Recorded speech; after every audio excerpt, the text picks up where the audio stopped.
नवी कक्षा विद्यार्थियों को पहले मैं स्वागत करता हूँ। आज बच्चों एक एक्टिविटी या नवी कक्षा विद्यार्थियों को एक एक्टिविटी के साथ यहाँ गद्य पाठ को मैं आरंभ करता हूँ। गद्य एक्टिविटी इस प्रकार है, विस्तार जानिए और लिखिए। ಈ ಸಂಬಂಧದ ಬಗ್ಗೆ ಮಕ್ಕಳೇ ತಿಳ್ಕೊಳ್ರಿ, ಮತ್ತೆ ಈ ಸಂಬಂಧದ ಬಗ್ಗೆ ಬರೆಯಿರಿ ಅಂತಕ್ಕಂಥದ್ದು ಒಂದು ಆಕ್ಟಿವಿಟಿ ಆಗಿದೆ. ಈ ಆಕ್ಟಿವಿಟಿಗಳನ್ನ ನಿಮ್ಮ ಮುಂದೆ ನಾನು ಪ್ರಸ್ತಾಪವನ್ನು ಮಾಡೋದಕ್ಕೆ ಮಾಡ್ತೇನೆ. ಮಕ್ಕಳೇ, ಪತಿಗೆ ಪಿತಾ, ಪತಿ ಅಂತಂದ್ರೆ ಯಾರು? ಗಂಡ. ಗಂಡನ ತಂದೆಗೆ ಏನಂತ ಕರಿತೀರಾ? ಏನಂತ ಕರಿತೀರಾ? ಸಸೂರ್. ससुर अंद्रे माव. ससुर अंद्रेनु माव.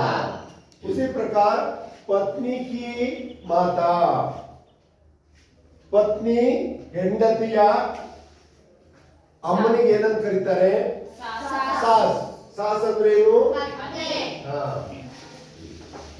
अत्ते. कन्नड़ में अत्ते कहते हैं. और उसी प्रकार बेटे की पत्नी, बेटे मगन पत्नी, मगळु मगन ಹೆಂಡತಿಗೆ ನೀವೇನಂತ ಕರೀತೀರಾ? ಬಹು. ಬಹು ಅಂದ್ರೇನು? ಸೊಸೆ. ಬಹು ಅಂದ್ರೆ ಸೊಸೆ. बेटे की पति, बेटी की पति. ಬೇಟಿ ಅಂದ್ರೆ ಮಗಳ ಗಂಡನಿಗೆ ಏನಂತ ಕರೀತಾರೆ? ದಾಮಾದ್. ದಾಮಾದ್ ಅಂದ್ರೇನು? दामाद ಅಂದ್ರೆ ಅಳಿಯ. उसी प्रकार पति के पिता, ಗಂಡನ ತಂದೆ ಏನಂತ ಕರೀತಾರೆ? ದಾದಾ ಅಂತ ಕರೀತಾರೆ ಅಲ್ವಾ? पति के पिता दादा ಅಂತ ಕರೀತಾರೆ.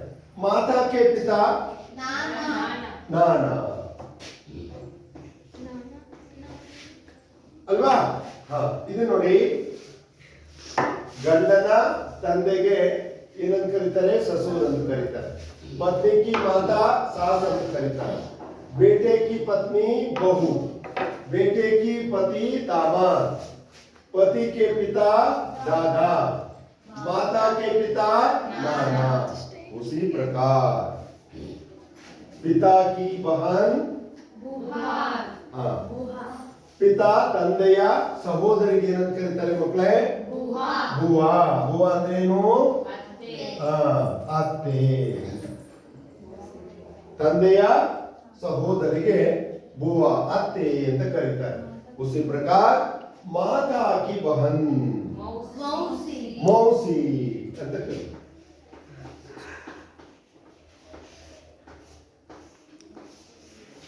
ಮೌಸಿ ಅಂದ್ರೆ ಏನು ಮಕ್ಕಳೇ? ಚಿಕ್ಕಮ್ಮ. ಮೌಸಿ ಅಂದ್ರೇನು? ಇಂದು ನಾವು ಒಂದು ಮೌಸಿ ಅನ್ನುವಂತಹ ಗದ್ಯ ಪಾಠವನ್ನ ಪ್ರಾರಂಭ ಮಾಡೋಣ. ಏನು? ಮೌಸಿ.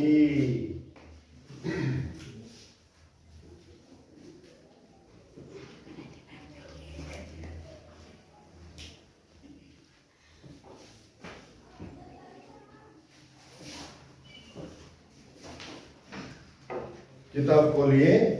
मौसी गद्य पाठ को पृष्ठ संख्या 32.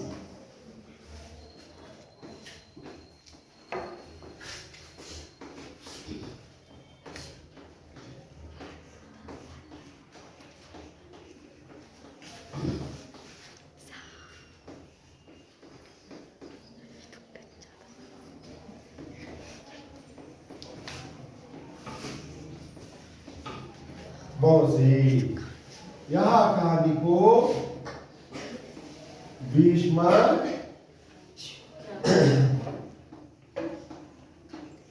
साहनी जी ने लिखा है. ಇಂದು ಮಕ್ಕಳೇ, ಈ ಮೌಸಿ ಅನ್ನುವಂತ ಒಂದು ಕಥೆಯನ್ನ ನಾವು ಆರಂಭಿಸ್ತಾ ಇದ್ದೇವೆ. ಮೌಸಿ ಅಂತಂದ್ರೆ ಚಿಕ್ಕಮ್ಮ. ಇಲ್ಲಿ ನಾವು ಈ ಆಕ್ಟಿವಿಟಿಯಲ್ಲಿ ನಾವು ತಿಳ್ಕೊಂಡೇವೆ ಚಿಕ್ಕಮ್ಮ ಅಂತಂದ್ರೆ ತಾಯಿಯ ಸಹೋದರಿಗೆ ನಾವು ಚಿಕ್ಕಮ್ಮ ಅಂತ ಕರೆದೆವು. ಆದ್ರೆ ಇಲ್ಲಿ ಈ ಕಥೆಯಲ್ಲಿ ಈ ಚಿಕ್ಕಮ್ಮ ಅನ್ನುವಂಥದ್ದನ್ನ ಭೀಷ್ಮ ಸಹನಿಯವರು ಒಂದು ಪಾತ್ರದ ರೂಪದಲ್ಲಿ ಏನ್ ಮಾಡಿದ್ದಾರೆ ಕೇಳಿದ್ರೆ ಪ್ರಾರಂಭವನ್ನು ಮಾಡಿದ್ದಾರೆ.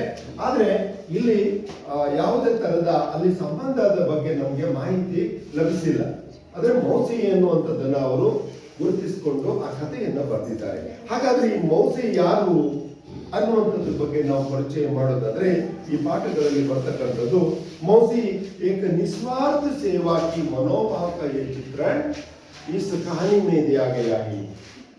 आगे ಒಬ್ಬ ಮಹಿಳೆ ಇಲ್ಲಿ ಒಂದು ನಿಸ್ವಾರ್ಥ ಸೇವೆಯ ಮೂಲಕ ಇಲ್ಲಿ ಕಥೆಯಲ್ಲಿ ನಮಗೆ ಕಾಣಿಸ್ಕೊಳ್ತಾ ಇದ್ದಾಳೆ. ಅಷ್ಟೇ ಅಲ್ಲ, ಇಸ್ ಕಹಾನಿ ಸೆ ಬಚ್ಚೋं को ಪರೋಪಕಾರ, ಮಕ್ಕಳಲ್ಲಿ ಕಥೆಯಿಂದ ಏನಾಗಿದೆ ಕೇಳಿದ್ರೆ ಇದನ್ನ ತಿಳ್ಕೊಳ್ಳೋದ್ರಿಂದ ನೀವೆಲ್ಲ ತಿಳ್ಕೊಳ್ತಿರಲ್ಲ ಮಕ್ಕಳೇ, ನೀವು ಇದರಲ್ಲಿ ಉಪಕಾರವನ್ನ ಮಾಡಬೇಕು, ಬೇರೆಯವರಿಗೆ ಸಹಕರಿಸಬೇಕು ಅನ್ನುವಂಥದ್ದು ಈ ಕಥೆಯಿಂದ ನಮಗೆ ಗೊತ್ತಾಗ್ತದೆ. ಅಷ್ಟೇ ಅಲ್ಲ, ಬಡೇ बुजुर्गों के प्रति, बड़े लोगों के प्रति आदर की भावना और ಸಹಾಯತಕ್ಕೂ ಮದತ್ करने की ಪ್ರೇರಣಾ मिलती है. ನಾವು ಬೇರೆಯವರಿಗೆ ಸಹಕಾರವನ್ನ ನೀಡಬೇಕು ಅನ್ನುವಂತ ಪ್ರೇರಣೆ ಈ ಕಥೆಯಿಂದ ನಮ್ಗೆ ಏನಾಗ್ತದೆ ಗೊತ್ತಾಗ್ತದೆ ಅಂತಕ್ಕಂಥ. ಈ ಮಹಿಳೆ ಯಾರು, ಎಲ್ಲ ಹುಟ್ಟಿದ್ಲು, ಹಾಗಾದ್ರೆ ಈಕೆ ಏನು ಕೆಲಸಗಳನ್ನ ಮಾಡಿದ್ಲು ಅನ್ನುವಂಥದ್ರ ಬಗ್ಗೆ ಈ ಕಥೆಯಲ್ಲಿ ತುಂಬಾ ಸೊಗಸಾಗಿ ಹೇಳಿದ್ದಾರೆ ಭೀಷ್ಮ ಸಾನಿಯವರು. ಈ ಕಥೆಯನ್ನು ನಾವು ತಿಳ್ಕೊಳ್ಳುವ ಪ್ರಯತ್ನವನ್ನ ಮಾಡೋಣ.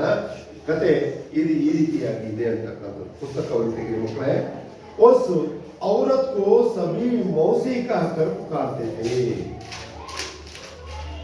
उस औरत को भीष्म सानी जी ने इस मौसी नामक कहानी में लिखा गया है, चित्रित किया गया है. यहाँ औरत को, मौसी को सभी क्या कहते थे, पुकारते थे, मौसी कहकर पुकारते थे. ಆ ಮಹಿಳೆಯನ್ನ ಮೌಸಿ ಅಂತ ಕರೀತಾ ಇದ್ರು. ಏನಂತ ಕರೀತಾ ಇದ್ರು? ಮೌಸಿ ಅಂತ ಕರೀತಾ ಇದ್ರು. ಯಾರ್ಯಾರು ಇದನ್ನ ಕರೀತಾ ಇದ್ರು ಅಂತಂದ್ರೆ ಹೇಳ್ತಿದ್ದಾರೆ ಮಕ್ಕಳೇ ನೋಡಿ, बड़े भी, बच्चे भी और बड़ी उम्र के लोग भी. बच्चा ಮಕ್ಕಳಿಂದ ಹಿಡಿದು, क्या है, बड़े उम्र के लोग ಎಲ್ಲರೂ ಸಹ ಈಕೆಯನ್ನ ಏನಂತ ಕರೀತಾ ಇದ್ರು? ಮೌಸಿ ಅಂತ ಕರೀತಾ ಇದ್ರು. ಎಲ್ಲರೂ ಸಹ, ಸಣ್ಣ ಮಕ್ಕಳು ಆಕೆಯನ್ನ ಮೌಸಿ ಅಂತ ಕರೀತಾ ಇದ್ರು.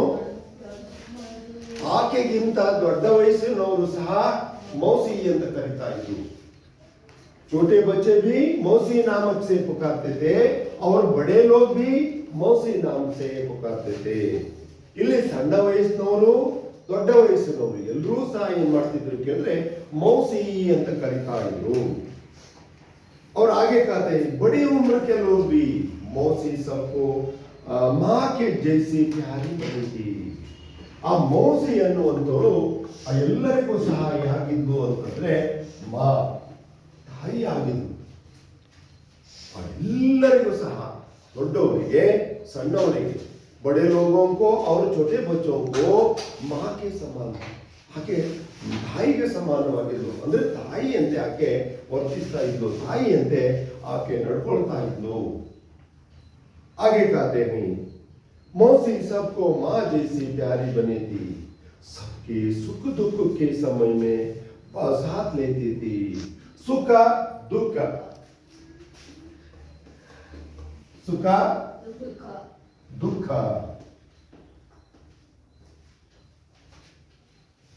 सुख विवाह के संदर्भ में और त्योहार के संदर्भ में सभी घरों में भी भाग लेती. ಇಲ್ಲಿ ಯಾವುದಾದ್ರೂ ಮದುವೆ ಸಮಾರಂಭ ಇದ್ರೂ ಕೂಡ ಆಕೆ ಭಾಗವಹಿಸ್ತಾ ಇದ್ಲು, ಅಥವಾ ಆ ಊರಿನಲ್ಲಿ ಉತ್ಸವ ಇದ್ರೂ ಸಹ ಆಕೆ ಭಾಗವಹಿಸ್ತಾ ಇದ್ಲು. ಯಾರು? ಮೌಸಿ.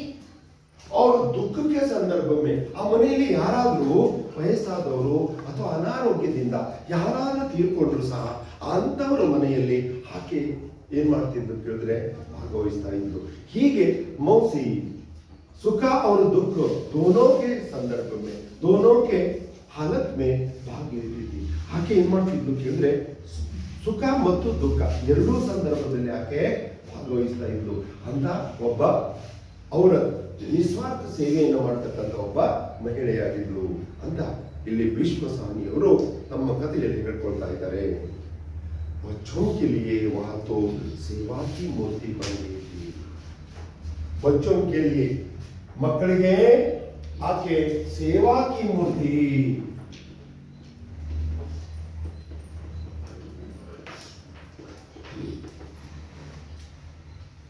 ಮಕ್ಕಳಿಗಾಗಿ ಆಕೆ ಒಂದು ಸೇವೆ ಮಾಡ್ತಕ್ಕಂಥ ಮೂರ್ತಿಯಾಗಿದ್ದು. ಅಂದ್ರೆ ಮಕ್ಕಳು ಅಂತಂದ್ರೆ ಆಕೆ ಎಲ್ಲರೂ ಕೂಡ ಮಕ್ಕಳನ್ನ ಇಷ್ಟಪಡ್ತಾ ಇದ್ರು. ಮಕ್ಕಳು ಅಂತಂದ್ರೆ ಆಕೆ ಬಹಳ ಪ್ರೀತಿಯಿಂದ ಕಾಡ್ತಾ ಇದ್ರು ಅಂತ ಒಬ್ಬ ಮೌಸಿ ಇಲ್ಲಿ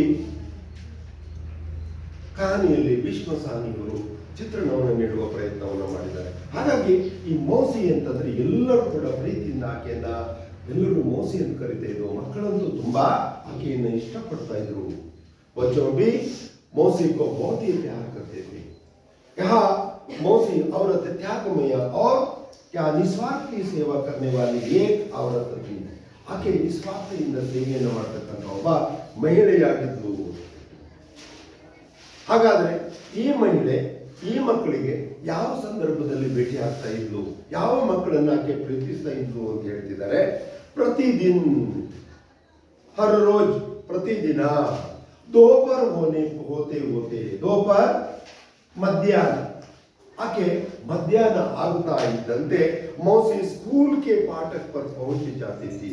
स्कूल के फाटक स्कूल शाले फाटक मेन डोर ಮುಖ್ಯ ದ್ವಾರಕ್ಕೆ ಆಕೆ ಏನ್ ಮಾಡ್ತಿದ್ಲು ಕೇಳಿದ್ರೆ ಬರ್ತಾ ಇದ್ಲು. ಮಕ್ಕಳಿಗಾಗಿ ಆ ಮೇನ್ ಡೋರಿಗೆ ಏನ್ ಮಾಡ್ತಿದ್ಲು ಕೇಳಿದ್ರೆ ಮುಖ್ಯ ದ್ವಾರಕ್ಕೆ ನಮ್ಮ ಸ್ಕೂಲಲ್ಲಿ ಮೇನ್ ಡೋರ್ ಇದೆಯಲ್ಲ ಆ ಅಂತ ಒಂದು ಮುಖ್ಯ ಭಾಗಕ್ಕೆ ಆಕೆ ಬಂದು ಏನ್ ಮಾಡ್ತಿದ್ಲು ಕೇಳಿದ್ರೆ ಇರ್ತಾ ಇದ್ಲು. ಮಕ್ಕಳಿಗೋಸ್ಕರ ಕಾಯ್ತಾ ಇದ್ಲು ಅಂತ ಒಬ್ಬ ಮೌಸಿ ಆಗಿದ್ಲು. ಪहुंच जाती थी. जैसे छुट्टी घंटी की बजते ही वैसे ही बच्चे भागते हुए बाहर निकलते.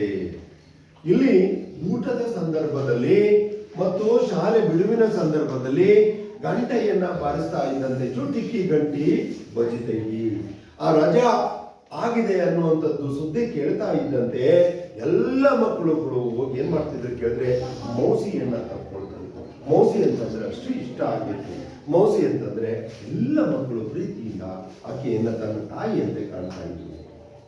आगे कहते हैं देखिए बच्चों के लिए पहुंच जाते थे. जैसे छुट्टी की घंटी बजते ही वैसे बच्चे भागते हुए बाहर निकलते. ಎಲ್ಲ ಮಕ್ಕಳುಗಳು ಗಂಟೆ ಹೊಡೆಯೋದನ್ನೇ ಕಾಯ್ತಾ ಇದ್ರು. ಹೊಡೆದ ತಕ್ಷಣದಲ್ಲಿ ಮೌಸಿಗಾಗಿ ಓಡ್ ಹೋಗ್ತಾ ಇದ್ರು. ಆಮೇಲೆ ಏನ್ ಮಾಡ್ತಿದ್ರು ಅಂತಂದ್ರೆ बाहर जाते थे और मौसी के कंधे पर अपने अपने वस्त्र डालते थे. ಕಂದ ಭುಜ. ಇಲ್ಲಿ ಭುಜಕ್ಕೆ ಏನ್ ಮಾಡ್ತಿದ್ರು ಅಂತಂದ್ರೆ ತಮ್ಮ ತಮ್ಮ ಬ್ಯಾಗ್ಗಳನ್ನ ಎಲ್ಲ ಮಕ್ಕಳುಗಳು ತಮ್ಮ ತಮ್ಮ ಬಸ್ತೆಡಲ್ಲ ಬ್ಯಾಗ್ ಅನ್ನ ಏನ್ ಮಾಡ್ತಿದ್ರು ಕೇಳಿದ್ರೆ ಹೀಗೆ ಈ ರೀತಿಯಾಗಿ ಎಲ್ಲ ಮಕ್ಕಳು ಸಹ ಆ ಭುಜದ ಮೇಲೆ ಏನ್ ಮಾಡ್ತಿದ್ರು ಕೇಳಿದ್ರೆ ಮೌಸಿಯ ಭುಜದ ಮೇಲೆ ಹೀಗೆ ಬ್ಯಾಗ್ಗಳನ್ನ ಏನ್ ಮಾಡ್ತಿದ್ರು ಕೇಳಿದ್ರೆ ಇಡ್ತಾ ಇದ್ರು. ಹೀಗೆ ಆ ಮೌಸಿ ಎಲ್ಲರ ಬ್ಯಾಗ್ಗಳನ್ನ ಆಕೆ ಹೊತ್ಕೊಳ್ತಾ ಇದ್ರು ಅಂತ ಒಬ್ಬ ಮಕ್ಕಳಿಗಾಗಿ ಮಕ್ಕಳನ್ನ ಪ್ರೀತಿಸ್ತಕ್ಕಂಥ ಒಬ್ಬ ಮಹಿಳೆ ಮೌಸಿ ಆಗಿದ್ರು. ಹಾಗೆ देखिए हाँ ಅವರು ಆ ಕಂದೆ ಪರ अपने अपने बस्ते डालते थे. ಇಲ್ಲಿ ಏನ್ ಮಾಡ್ತಿದ್ರು ಕೇಳಿದ್ರೆ ಕಂದೆ ಭುಜದ ಮೇಲೆ ಏನ್ ಮಾಡ್ತಿದ್ರು ಕೇಳಿದ್ರೆ ಆ ರೀತಿಯಾಗಿ ಎಲ್ಲ ಬ್ಯಾಗ್ಗಳನ್ನ ಆ ಮಕ್ಕಳುಗಳು ಏನ್ ಮಾಡ್ತಿದ್ರು ಕೇಳಿದ್ರೆ ಹಾಕ್ತಾ ಇದ್ರು. ಅಷ್ಟೇ ಅಲ್ಲ ಮುಂದೆ ಏನ್ ಹೇಳ್ತಿದ್ರೆ ಮೊಹಲ್ಲೆಗೆ ಸಭಿ ಬಚ್ಚೋं के घेर रहते.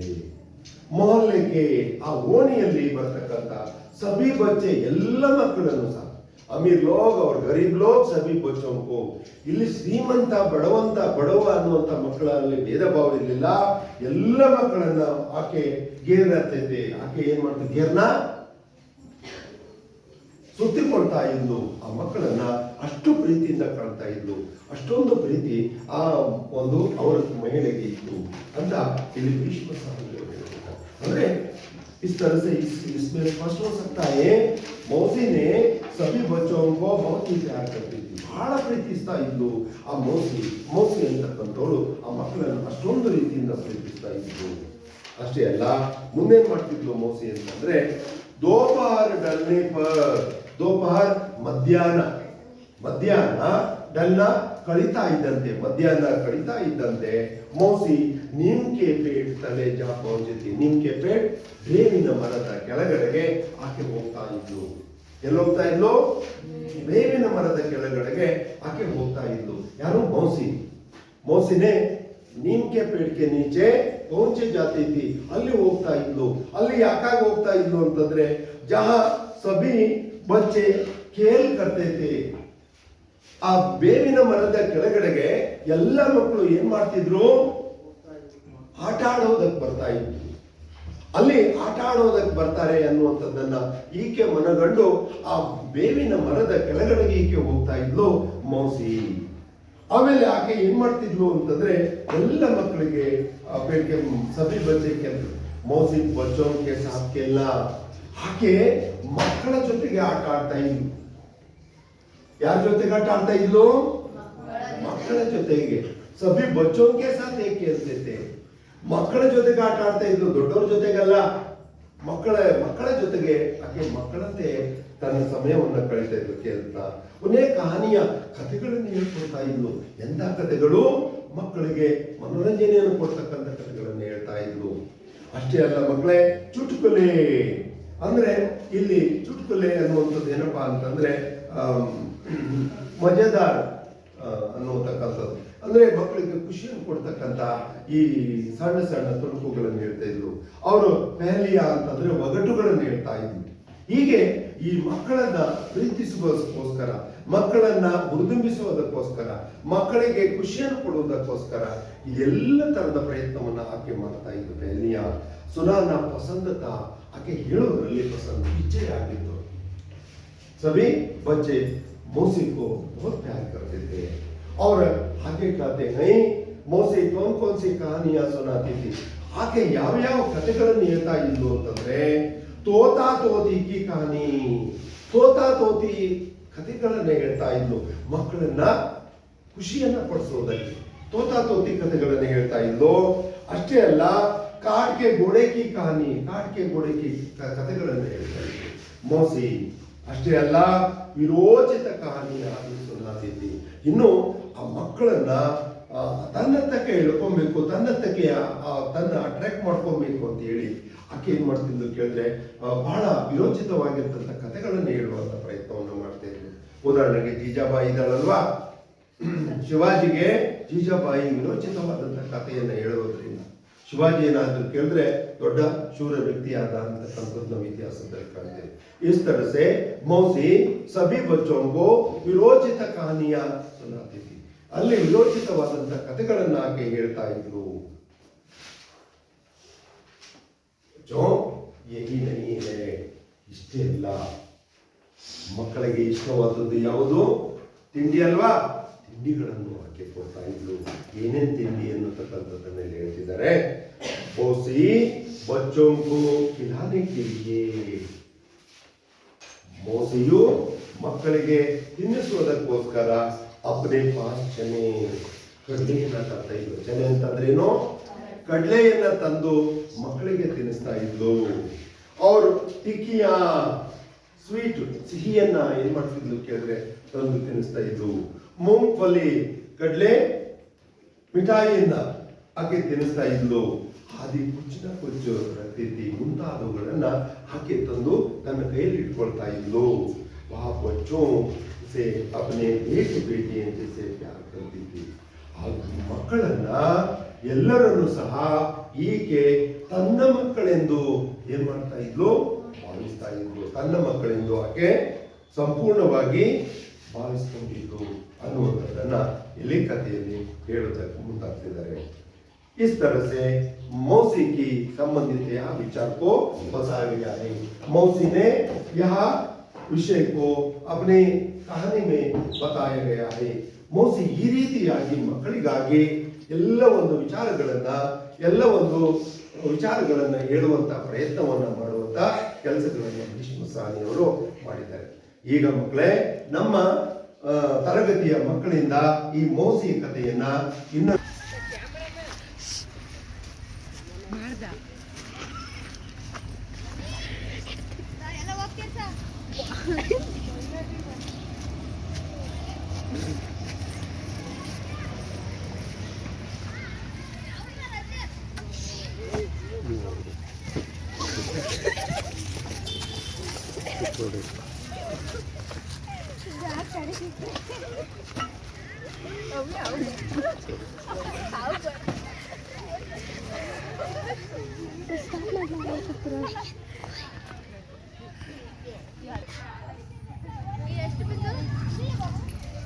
ಬಿಸಿಲು ಚೆನ್ನಾಗಿ ಕಾಣ್ತಿದೆ.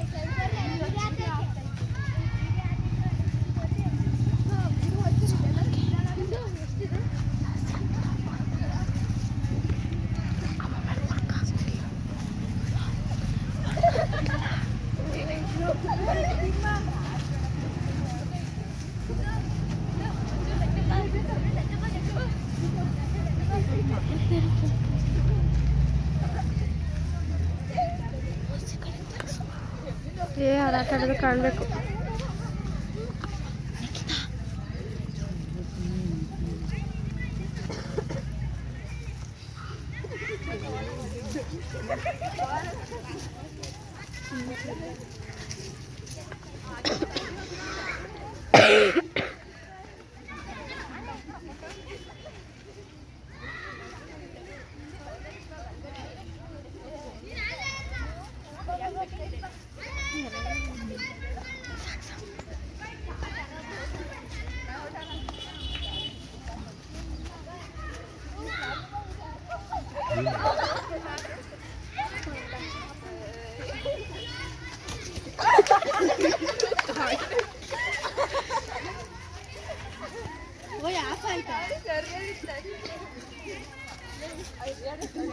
ಸಂಟಿ ಮಕ್ಕಿ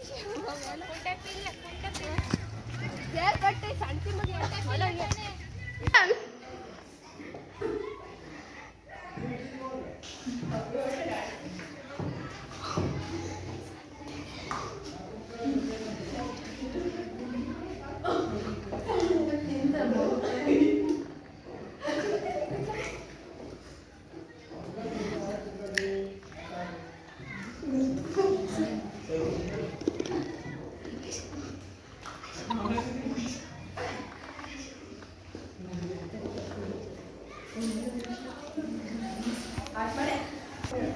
ನೀನು ಮಾಡುವ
आज जो मौसी कहानी की संबंधित एक्टिविटी को आप देखे हैं हमारे बच्चों छात्रों के सामने अभिनय करते और इस पाठ की संबंधित व्याकरण की संबंधित और प्रश्न है।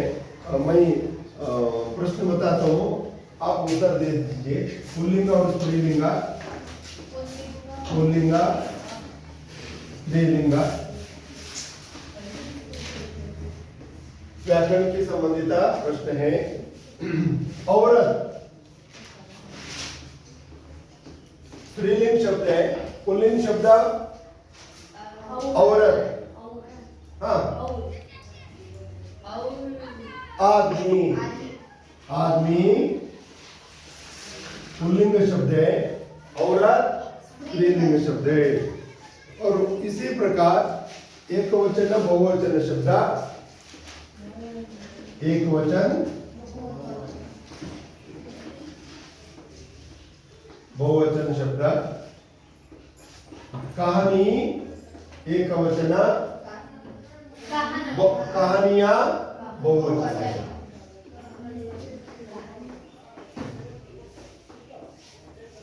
कहानियां बहुवचन शब्द है। इस तरह से व्याकरण की संबंधित। उसी प्रकार बच्चा, हाँ बच्चा एक वचन शब्द है, बच्चे बहुवचन शब्द है, बच्चा बच्चे। और लिंग की संबंधित शब्द है माँ, माँ पुल्लिंग शब्द है, बाप, बाप पुल्लिंग शब्द, माँ स्त्रीलिंग शब्द। अच्छा, और इसी प्रकार बहुत ही शब्द है। और इसी प्रकार विलोम शब्द भी है। क्या है विलोम शब्द?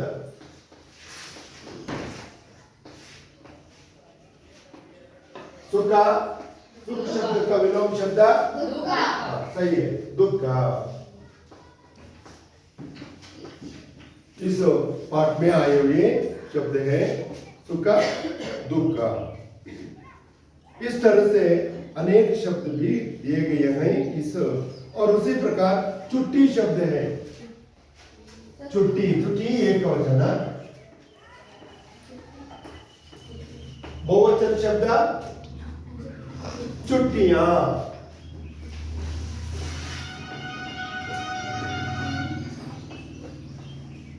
छुट्टियां, छुट्टी छुट्टियां। ಹೀಗೆ ಈ ಶಬ್ದಗಳನ್ನು ನಾವು ನೋಡೋದಕ್ಕೆ ಸಾಧ್ಯತೆ ಇದೆ। ಹೀಗೆ ಈ ತರದಲ್ಲಿ ನಾವು ಉದಾಹರಣೆಗೆ ಅದೇ ತರದಲ್ಲಿ ಗೋಡ, ಗೋಡ ಗೋಡ ಪುಲ್ಲಿಂಗ ಶಬ್ದ, ಗೋಡ ಪುಲ್ಲಿಂಗ, गोड़ी स्त्रीलिंग, घोड़ा एक वचन, घोड़े ಬಹುವಚನ, ಕುದುರೆ ಕುದುರೆಗಳು। ಹೀಗೆ ಇಲ್ಲಿ ನಾವು ಅನೇಕ ಶಬ್ದಗಳನ್ನ ನೋಡೋದಕ್ಕೆ ಸಾಧ್ಯತೆ ಇರ್ತದೆ ಅಂತಕ್ಕಂಥದ್ದು। ಅದೇ ತರದಲ್ಲಿ ವಿಲೋಮ ಶಬ್ದವನ್ನು ನೋಡಬಹುದು। ಕುಚ್ ಶಬ್ದ का विलोम शब्द है कुछ ಅಂದ್ರೆ ಸ್ವಲ್ಪ, कुछ इधर विलोम शब्द ज्यादा,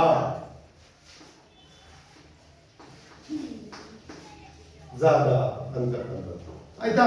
ಹೀಗೆ ನಾವು ಇಂಥ ಶಬ್ದಗಳನ್ನ ನಾವು ಪುಸ್ತಕದಲ್ಲಿ ಕೆಲವು ಶಬ್ದಗಳನ್ನ ನೋಡೋದಕ್ಕೆ ಸಾಧ್ಯತೆ ಇರ್ತದೆ ಅಂತಕ್ಕಂಥದ್ದು। ಅದೇ ರೀತಿಯಾಗಿ ಬೇಟಾ, ಬೇಟಾ ಬೇಟಾ ಬೇಟಿ, ಬೇಟಾ ಪುಲ್ಲಿಂಗ ಶಬ್ದ, ಬೇಟಿ ಸ್ತ್ರೀಲಿಂಗ ಶಬ್ದ। ಹೀಗೆ ನಾವು ಇಲ್ಲಿವರೆಗೆ ಪಾಠ ಮಾಡಿರುವಂತಹ ಕೆಲವು ಶಬ್ದಗಳಿಗೆ ನಾವು ಲಿಂಗ ವಚನ ವಿಲೋಮ ಶಬ್ದಗಳನ್ನು ನಾವು ತಿಳ್ಕೊಳ್ತೇವೆ। ಈಗ ಉದಾಹರಣೆಗೆ ಅದೇ ರೀತಿಯಾಗಿ ಬಾಹರ್ ಅನ್ನುವಂಥ ಶಬ್ದ ಬಂದಿದೆ। ಬಾಹರ್ ಅಂತಂದ್ರೆ ಏನು? ಹೊರಗೆ, ಅಂದರ್ ಅಂದ್ರೆ ಒಳಗೆ, ಅಂದರ್ ಅಂದ್ರೆ ಒಳಗೆ। ನೋಡಿ, ಇಂತಹ ಶಬ್ದಗಳು ಬಂದಾಗ ನಾವೇನ್ ಮಾಡ್ಬೇಕು ಕೇಳಿದ್ರೆ ವ್ಯಾಕರಣಕ್ಕೆ ಸಂಬಂಧಪಟ್ಟಂತ ಶಬ್ದಗಳನ್ನ ನಾವು ಬರೀತಾ ಹೋಗ್ಬೇಕಾಗ್ತದೆ। ಈಗ ನಾನು ಒಂದ್ಸಲ ಹೇಳ್ತೇನೆ, ನೀವೆಲ್ಲರೂ ಕೂಡ ಹೇಳ್ತೀರಾ? पुल्लिंग स्त्रीलिंग, आदमी औरत, बाप माँ, घोड़ा घोड़ी, बेटा बेटी, एक वचन बहुवचन, कहानी कहानियाँ, बच्चा बच्चे, छुट्टी छुट्टियाँ, घोड़ा घोड़े। उसी प्रकार विलोम शब्द सुख दुख, कुछ ज्यादा, ಹೀಗೆ बाहर ಅಂದರ್ ಹೀಗೆ ಕೆಲವು ಶಬ್ದಗಳನ್ನು ನಾವು ನೋಡೋದಕ್ಕೆ ಸಾಧ್ಯತೆ ಇದೆ. ಇನ್ನು ಕೆಲವು ಪ್ರಶ್ನೆಗಳನ್ನ ಕೇಳೋದಾದ್ರೆ